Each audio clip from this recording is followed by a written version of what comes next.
Star Gujarat ન્યૂઝમાં આપનું સ્વાગત છે। આજે ઈદનો ચાંદ જોવાઈ ગયો છે અને આવતીકાલે ઈદ છે। તમે જોઈ શકો છો ડીસીપી ઝોન 7 વેજલપુર પોલીસ દ્વારા જુહાપુરા વિસ્તારમાં પેટ્રોલિંગ હાથ ધરવામાં આવી રહી છે।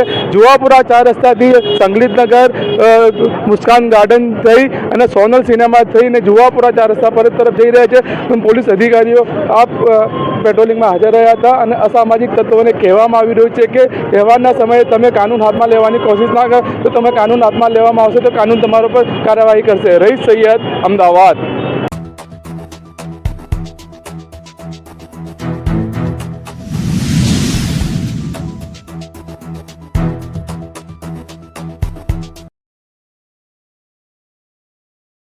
માર્ગદર્શન હેઠળ આજે ચેટીચાંદ અને કાલે ઈદની પર્વની ઉજવણી હેઠળ કોઈ પણ અનિચ્છનીય બનાવ ના બને અને શહેરમાં સુલહ શાંતિ બની રહે એ માટે શહેરમાં જુદા જુદા જગ્યા ફૂટ પેટ્રોલિંગની આયોજન કરવામાં આવેલ છે અને અત્યારે જુહાપુરા 4 રસ્તાથી ફૂટ પેટ્રોલિંગ ચાલુ થશે અને આખા જુહાપુરા માર્કેટમાં ફૂટ પેટ્રોલિંગનું આયોજન કરવામાં આવે છે। આવતીકાલે ખાસ કરીને મોટી જે ધાર્મિક સ્થળો મસ્જિદો છે ત્યાં મોટા પ્રમાણમાં મુસ્લિમ બિરાદરો એકત્ર થશે। ક્યાંક ને ક્યાંક રસ્તામાં ટ્રાફિકને અડચણ ન થાય અને ટ્રાફિક નિયમિત રહે તે માટે કેવા પોઈન્ટ બનાવવામાં આવ્યા છે?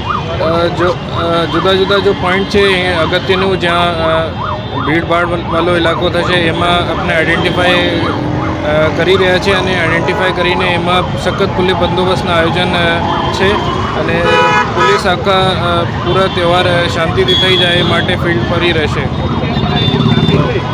અહીંયા ઈદનો મેળો પણ લગાવવામાં આવે છે મકરબા રોડ પર, મકરબા પાસે, તો ત્યાં પોલીસ બંદોબસ્ત આપવામાં આવશે ખરી? યસ, જ્યાં પણ પબ્લિક વધારે છે અહીંયા પોલીસ બંદોબસ્ત રહેશે અને જો પણ અગત્યનો પોઈન્ટ છે ત્યાં પણ પોલીસ સખત એલર્ટ રહેશે। અને ઈદના ટાઈમે અહીંયા ખાતે અમુક જગ્યા પર આવા મેળા પર માથાકૂટું થતી હોય છે, બબાલો થતી હોય છે, એના કારણે કેવી રીતના બંદોબસ્ત જો પણ અગત્યનો પોઈન્ટ છે એને આઈડેન્ટિફાઈ કરી રહ્યા છે આપણે અને ત્યાં પોલીસ બંદોબસ્ત રહેશે ટાઈટમાં ટાઈટ અને બધું એલર્ટ પોલીસ બંદોબસ્ત રહેશે।